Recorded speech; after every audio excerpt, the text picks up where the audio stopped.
أعوذ بالله من الشيطان الرجيم. بسم الله الرحمن الرحيم.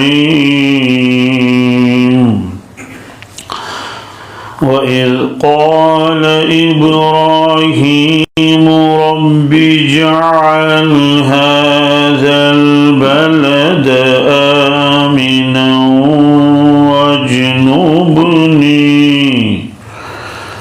واجنبني وبني أن نعبد الأصنام رب إنهن أضللن كثيرا من الناس فمن تبعني فإنه مني ومن عصاني فإنك غفور رحيم. ربنا إني أسكنت من ذريتي بواد غير ذي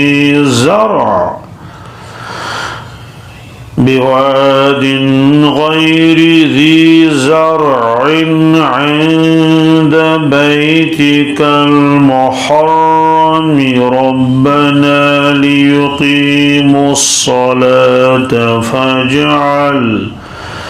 فاجعل أفئدة من الناس تهوي إليهم وارزقهم من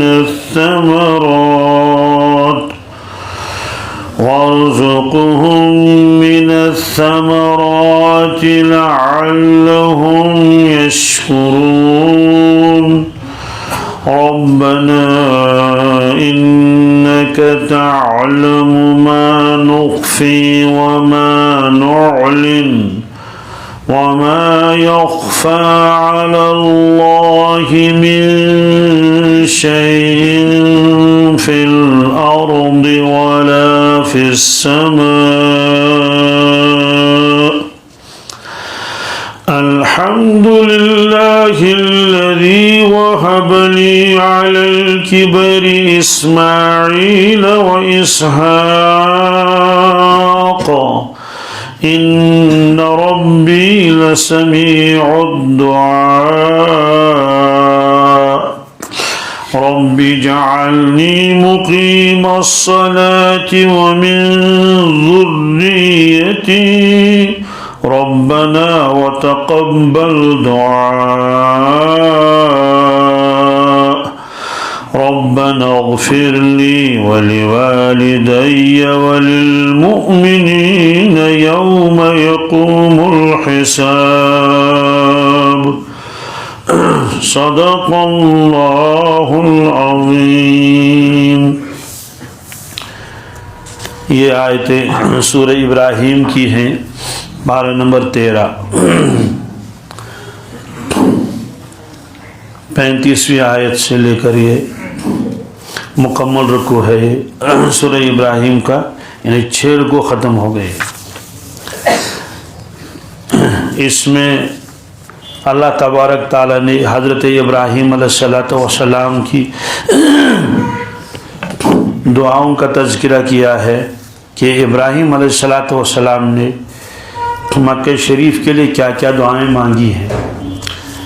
اس سے پہلے تذکرہ آیا، اللہ تبارک تعالیٰ نے فرمایا کہ الم تر الی الذین بدلوا نعمت اللہ، کیا آپ نے نہیں دیکھا ان لوگوں کی طرف جنہوں نے اللہ کی نعمتوں کو بدل دیا کفران سے.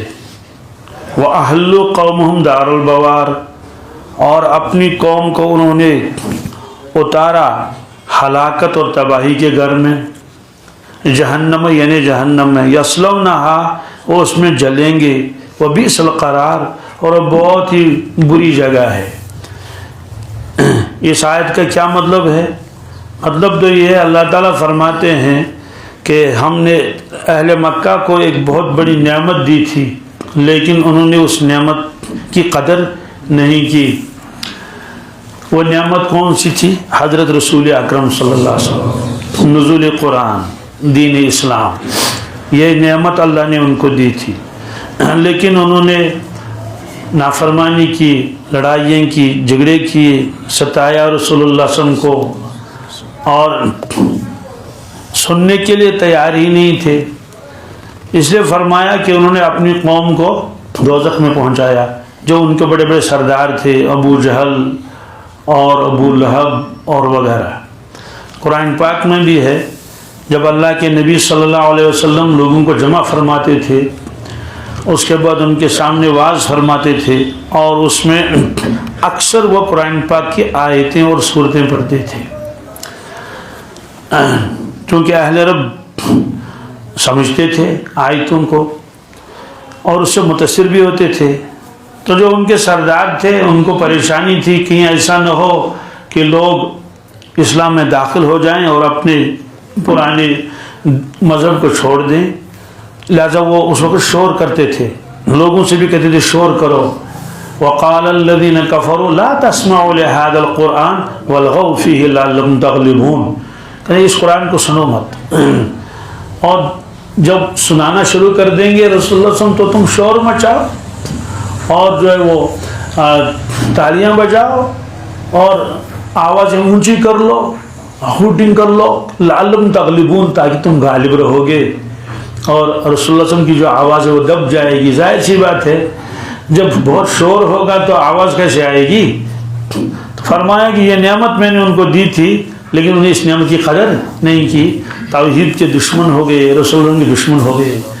اب ان کو یاد دلایا جا رہا ہے کہ نادانو، تم تو اولاد ہو ابراہیم علیہ السلام کی، اور ابراہیم علیہ السلام کو کیا کیا تمنائیں تمہارے ساتھ وابستہ تھی، تم نے تو سب پر پانی پھیر دیا۔ اس لیے ابراہیم علیہ السلام کا واقعہ اللہ تعالیٰ اس میں بیان فرماتے ہیں، اور یہ ہے دعا، 6 دعائیں اس میں ہیں۔ تو ایک ہی مرتبہ آپ نے دعائیں نہیں مانگی ہیں، ابراہیم علیہ السلام نے بہت مرتبہ دعائیں مانگی ہیں مکہ شریف کے لیے۔ آپ اس کا پہلے ترجمہ کر لیں گے۔ وَإِذْ قَالَ إِبْرَاهِيمُ، اور وہ وقت یاد کر لو جب ابراہیم علیہ السلام نے دعا فرمائی اللہ تعالیٰ سے، کیا؟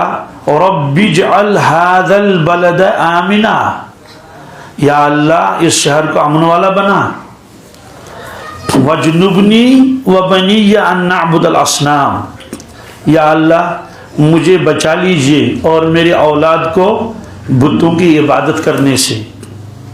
رَبِّ إِنَّهُنَّ أَضْلَلْنَ كَثِيرًا مِنَ النَّاسِ، اے میرے پروردگار ان بتوں نے گمراہ کر دیا بے شمار لوگوں کو۔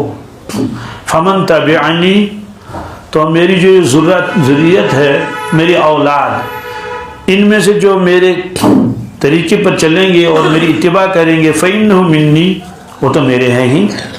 وَمَنْ عَصَانِي، اور جو میرا کہنا نہیں مانیں گے اور میری نافرمانی کریں گے، اور فَإِنَّكَ غَفُورٌ رَحِيمٌ، تو آپ معاف کرنے والے ہیں، درگزر کرنے والے ہیں۔ یہ نہیں فرمایا آپ ان کو عذاب کر لیجئے، فرمایا آپ غفور رحیم ہے، ان کے گناہ کو معاف کر سکتے ہیں اور ان کو آپ توبہ کی توفیق دے سکتے ہیں۔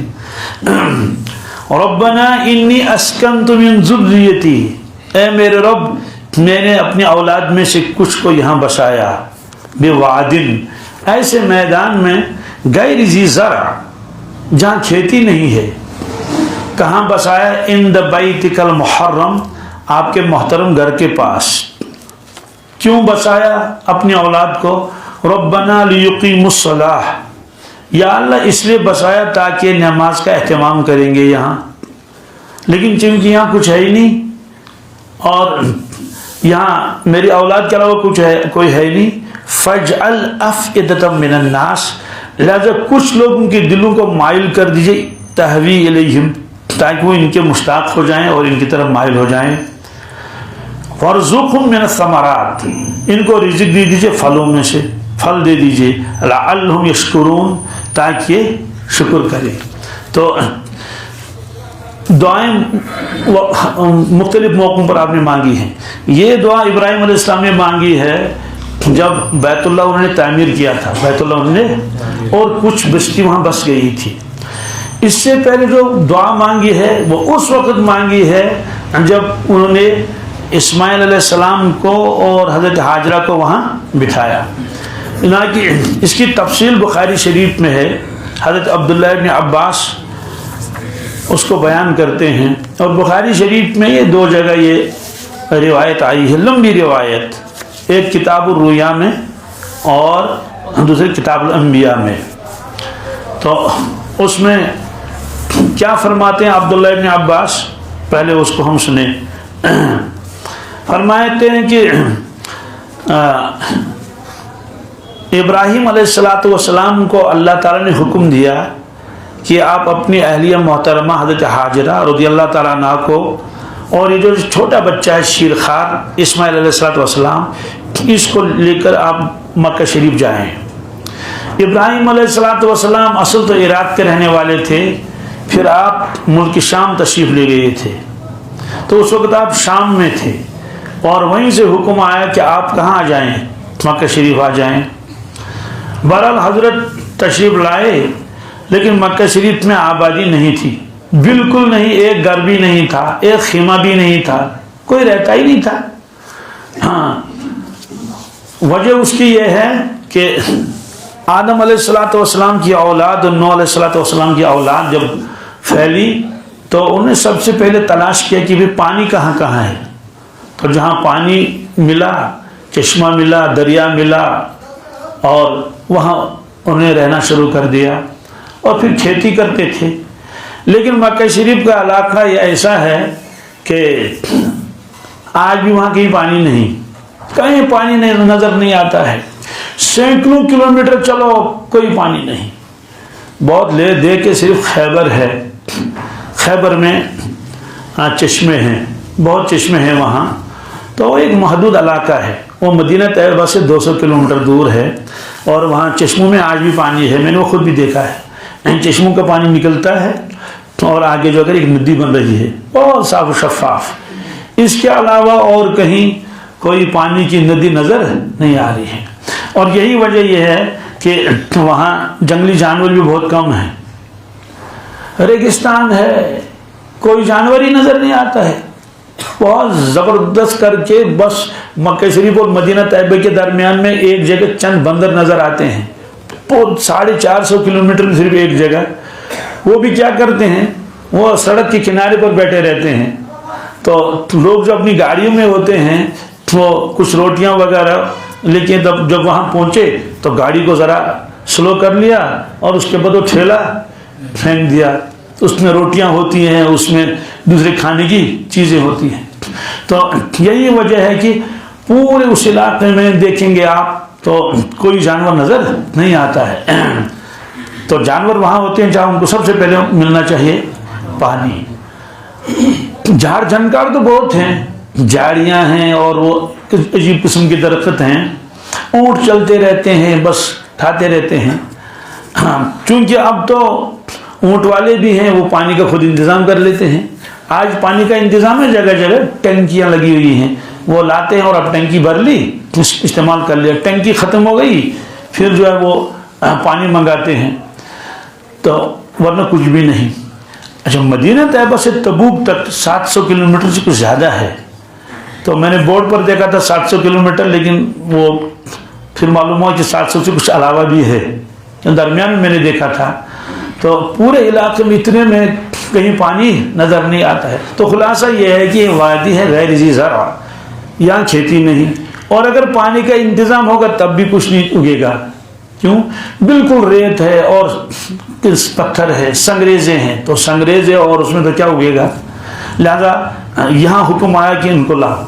تو ابراہیم علیہ السلام تشریف لائے، اور کعبۃ اللہ نہیں ہے، لیکن کعبۃ اللہ کے پاس آپ نے بٹھایا حضرت ہاجرہ کو اور اپنے صاحبزادے حضرت اسماعیل علیہ السلام کو۔ کعبۃ اللہ کہاں گیا تھا؟ کہتے نوح علیہ السلام کے زمانے میں جو طوفان آیا اس طوفان میں وہ شہید ہو گیا تھا، اور بعض کتابوں میں لکھا تھا اللہ نے اس کو اٹھا لیا، اللہ نے اس کو دیوانے اٹھا لی، البتہ جو بنیاد ہے وہ وہی تھی جس جگہ آج کعبۃ اللہ ہے۔ تو ساتھ کیا تھا؟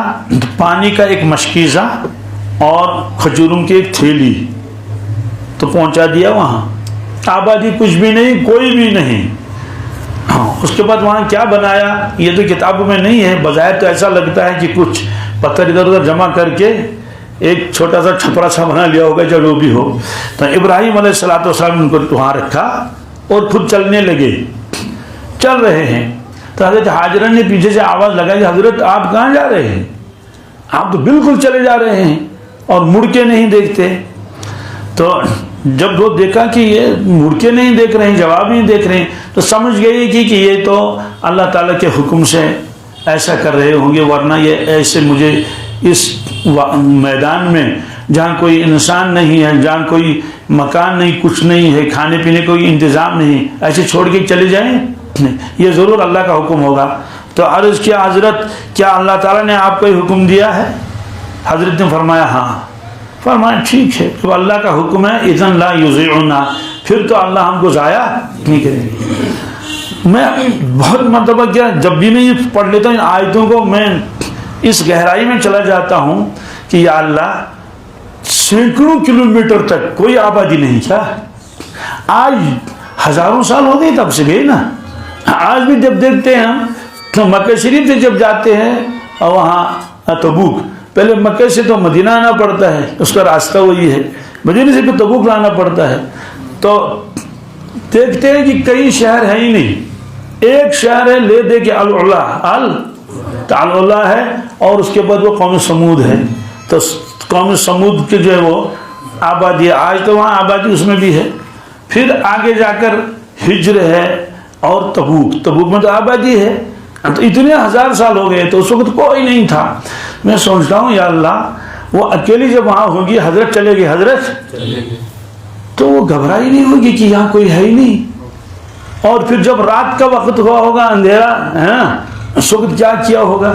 چونکہ تو اللہ تعالیٰ کو معلوم ہے، کتاب میں یہ لکھا نہیں ہے کہ کیسے ان کے اوپر گزری ہوگی اور کیسا اللہ نے انتظام کیا ہوگا، یا کیسے تسلی کا سامان اللہ نے ان کے لیے کیا ہوگا۔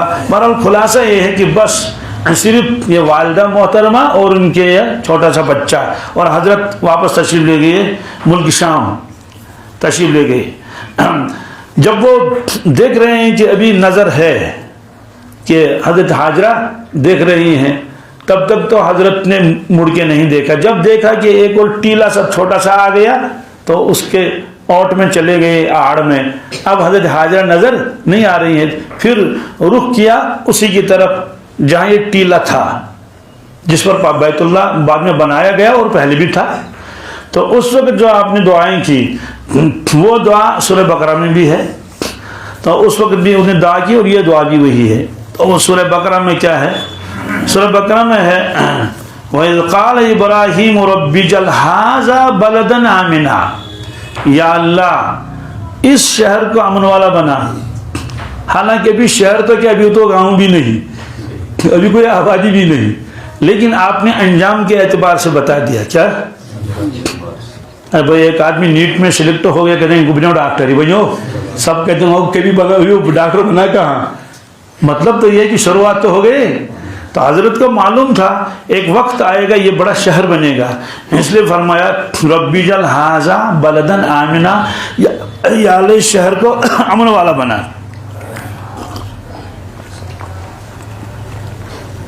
یہاں ہے ھذا بلدن، کیا دال پر دو زبریں ہیں۔ عربی میں جس لفظ پر تنوین ہو، دو زبر دو زور دو پیش، اس کو نکرہ مانا جاتا ہے، کامن ناؤن۔ کیا اگر اس پر الف لام لگ جائے گا وہ پراپر ناؤن ہو جائے گا، کیا ہو جائے گا؟ یہ مثلا رجلن کوئی مرد، الرجل کوئی خاص مرد۔ جیسے آپ کے انگریزی میں اب بک دا بک، بک کے معنی کوئی بھی کتاب، اور جب دا بک لگائیں گے تو وہ کوئی خاص کتاب مراد ہوگی۔ تو عجیب یہ ہے کہ یہاں بلدن، کیا آگے جو آج کا درس ہے اس میں البلد، کیا تو اس کا جواب یہ ہے کہ یہ جو ربیع الہادہ بلدن کہا اس وقت ایک گھر بھی وہاں نہیں تھا، ایک گھر بھی، اس لیے الفاظ نکرہ استعمال کیے. اور جس وقت وہ دوسری دعا کر لی، جب کعبۃ اللہ بھی آپ نے بنا لیا، تو چونکہ اس وقت جرہم آئے تھے، قوم قبیلے، ایک اچھی خاصی بستی بن گئی تھی، اس لیے اس وقت جو الفاظ استعمال فرمائے وہ ہے پراپر ناؤن کے، یعنی الف لام لگا دیا البلد. تو بہرحال یہ تو ضمنی ایک گرامر کا ایک اصول آ گیا سامنے. پھر فرمایا اس شہر کو امن والا بنا، کیا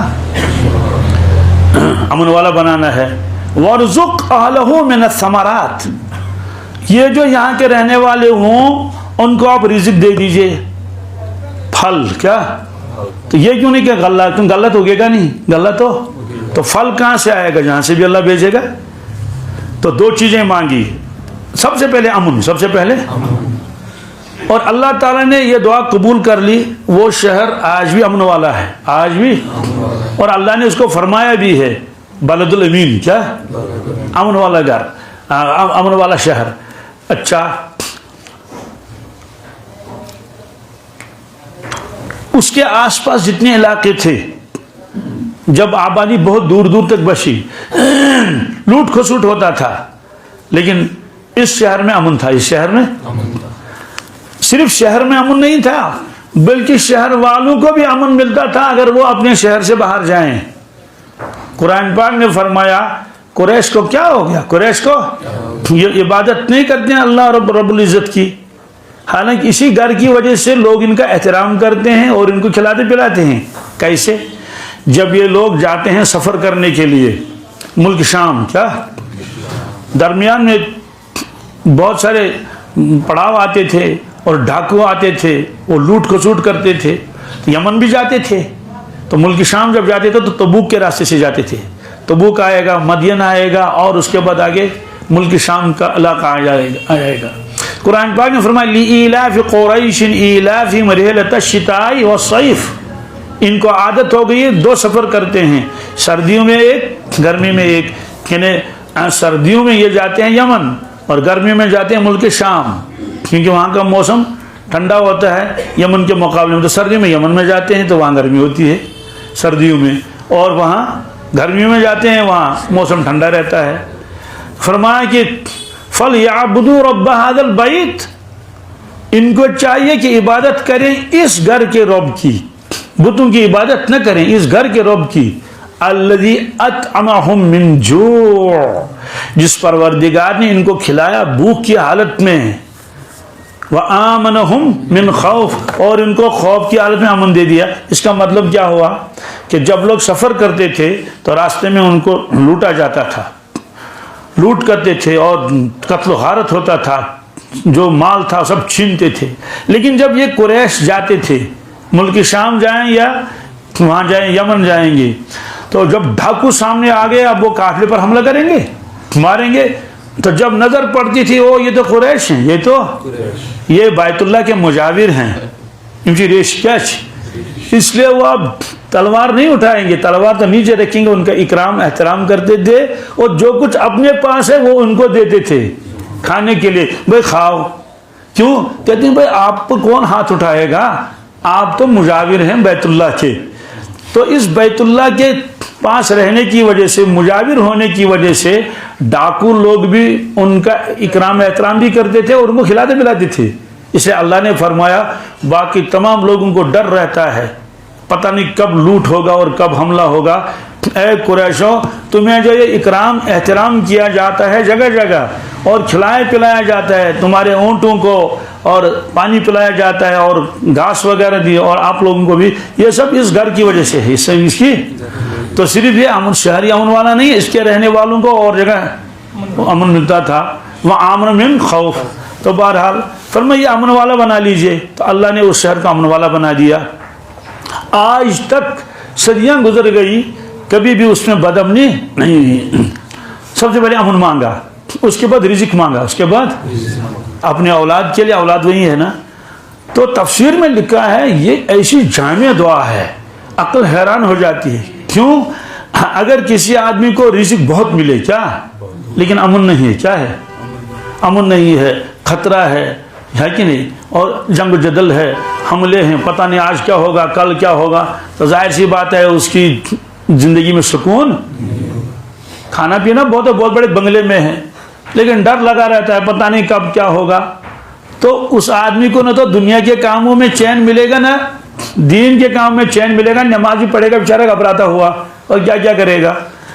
تو فرمایا کہ سب سے پہلے امن ہے، سب سے پہلے یہ بہت بڑی نعمت ہے اللہ تبارک تعالیٰ کی. اور اگر امن ہے کیا ہے، کوئی ٹینشن نہیں، کوئی جھگڑا، لیکن کھانے کے لیے کچھ بھی نہیں، کھانے کے لیے تب بھی پریشانی ہے. اس لیے کہ جب کھانا ہی نہیں ہے تو اس سے زیادہ پریشانی اور کیا ہوگی. بیچارے بھوک کے وجہ سے مر رہے ہیں لوگ. اس لیے فرمایا یہ دو چیزیں مانگی اللہ تعالیٰ نے. البتہ کبھی کبھی اللہ تبارک تعالیٰ جب نعمتوں کی بے قدری ہوتی تو پکڑ بھی ہوتی ہے. کیا پکڑ بھی ہوتی ہے؟ پکڑ کیسے ہو گئی؟ چونکہ اللہ تعالیٰ نے فرمایا کہ ہم نے ان کو نعمت دی تھی، اہل عرب کو، مکہ شریف والوں کو، لیکن انہوں نے اس کی قدر نہیں کی. اس کی وجہ سے تھوڑی کان کھچائی ان کی ہو گئی. اور سورہ نحل میں اللہ تعالیٰ نے فرمایا کہ ضرب اللہ مثلا قریۃ کانت آمنۃ مطمئنۃ یأتی رزقها رغدا من کل مکان. اللہ تعالیٰ نے مثال بیان فرمائی ایک بستی کی. بستی کا نام نہیں لیا، بستی کا، لیکن محسن نے فرمایا مراد مکہ شریف ہے. اور ہر بستی بھی مراد ہو سکتی ہے جن کو اللہ نے نوازا ہو نعمتوں سے، لیکن وہ نافرمانی کریں گے تو دو چیزیں ان کے سامنے پیش آتی ہیں. یاتیھا رزقھا رغدا من کل مکان، ان کے پاس رزق آتا تھا ہر طرف سے. کس سے؟ ہر راستے سے، ادھر سے بھی رزق کی فراوانی ہے. فکفرت بانعم اللہ، لیکن اللہ کی نعمتوں کا انہوں نے ناشکری کی، غلط استعمال کیا. فاذاق اللہ لباس الجوع والخوف بما كانوا يصنعون، تو ان کی کرتوتوں کی وجہ سے اللہ نے ان کو دو سزائیں دے دی.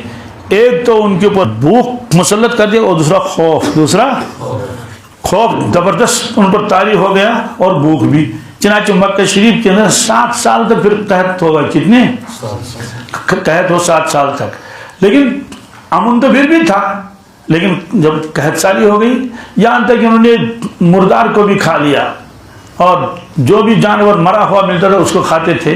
فرمایا کہ تم نے نعمت کی بے قدری کی. اور پھر جو قریش رہتے تھے وہاں، ان کے اوپر خوف مسلط ہوا مسلمانوں کا. کن کا؟ یہاں تک کہ مکہ شریف فتح ہو گیا. بہرحال فرماتے ہیں کہ جب بھی کوئی بستی ہو جس میں اطمینان ہو، سکون ہو، اور اسی طرح سے کھانے پینے کی فراوانی ہو، تو جب وہ نافرمانیاں کرتے ہیں تو اللہ تعالیٰ یا تو بھوک میں مبتلا کر دیتے ہیں، یا کیا مطلب دونوں میں، بھوک ایک طرف سے ستاتی ہے، غربت ستاتی ہے، دوسری طرف سے خوف. تو ابراہیم علیہ السلام نے یہ دعا مانگی. یہ پہلی والی دعا ہے، یہ آپ نے مانگی جب وہاں کوئی عمارتیں وغیرہ نہیں تھی. تو ایک تو مانگا کہ اس شہر کا امن والا بنا. نمبر 2 وارزق اہلہ من الثمرات، اور جو یہاں کے رہنے والے ہوں گے ان کو آپ ثمرات دیں، پھل. کیا دے دیں؟ دعا قبول ہو گئی. درخت ایک بھی نظر نہیں آتا ہے. آپ درخت لگائے گئے ہیں لیکن وہ پھلدار نہیں.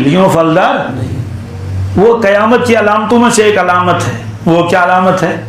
ارشاد فرمایا حضرت رسول اللہ صلی اللہ علیہ وسلم نے کہ جب تک 3 علامتیں پوری نہیں ہو جائیں گی مکہ شریف میں قیامت نہیں آئے گی. علامت نمبر 1، مکہ شریف کے مکانات جب تک پہاڑوں سے اونچے نہیں ہو جائیں گے، اونچے ہو جائیں گے.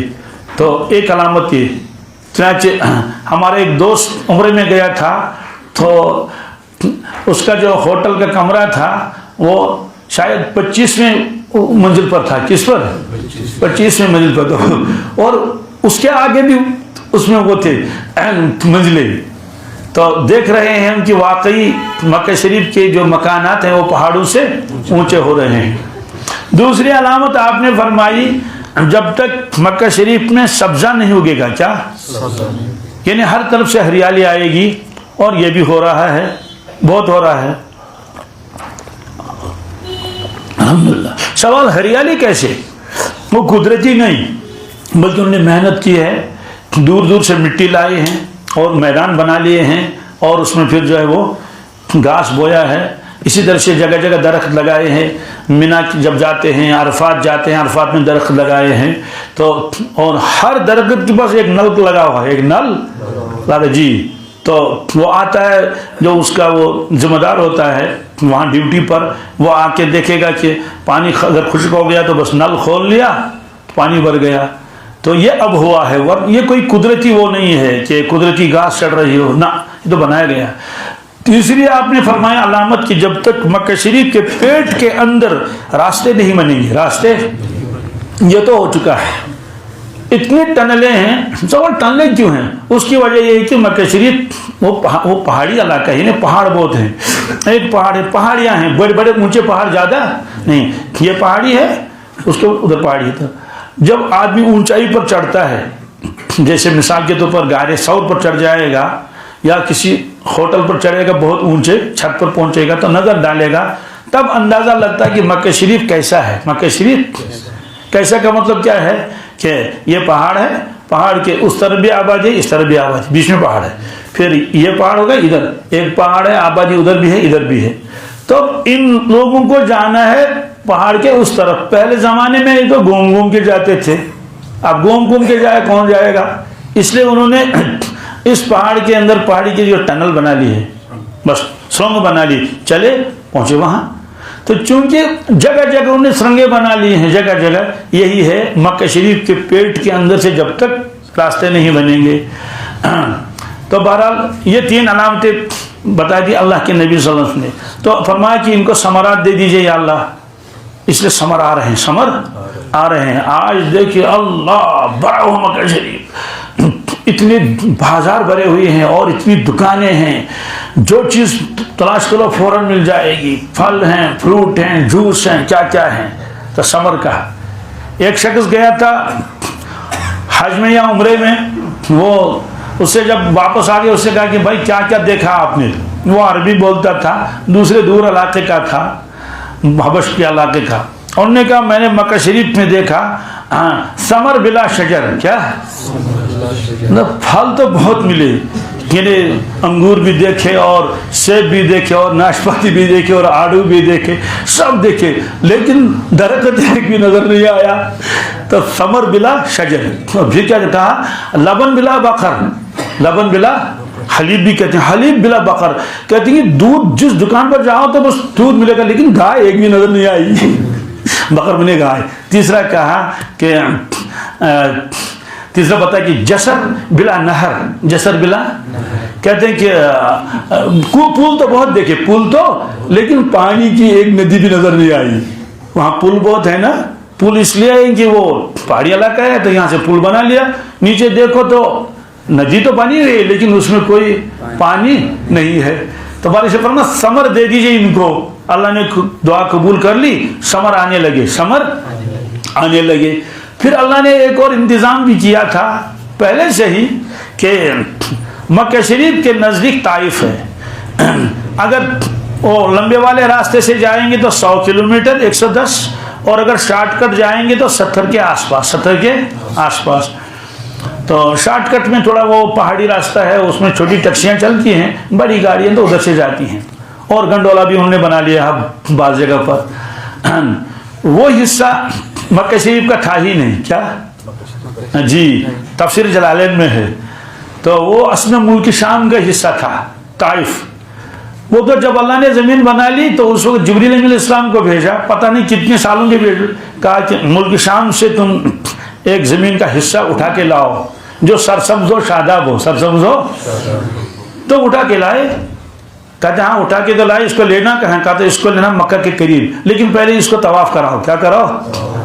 تو اس پورے حصے کو اس نے اپنے پر لایا ہوگا نا، وہ آیا اور اس کو مکہ شریف کے اس کے کعبۃ اللہ کے ادھر گھمایا، تو جا کے رکھ دو وہاں، اس لیے وہاں موسم بھی عجیب ہوتا ہے، یہاں گرمیاں ہو رہی ہیں وہاں بارش ہو رہی ہے، اور وہاں میں نے خود بھی دیکھیں گے انگور کے باغ اور سبزیاں وغیرہ طائف میں، تو اسی لیے اس کو طائف کہتے ہیں۔ کیا طائف اسم فاعل کیسے گا؟ طائف کے معنی چکر لگانے والا، کیونکہ اس نے طواف کیا ہے، کس نے؟ اس طائف نے، اس پورے پہاڑ وہ علاقہ ہے اس نے، چونکہ جسے نام رکھ دیا طائف۔ تو بہرحال اللہ نے انتظام کیا، ثمر وہاں آتے ہیں بہت سارے۔ ثمر کا ایک مطلب ہے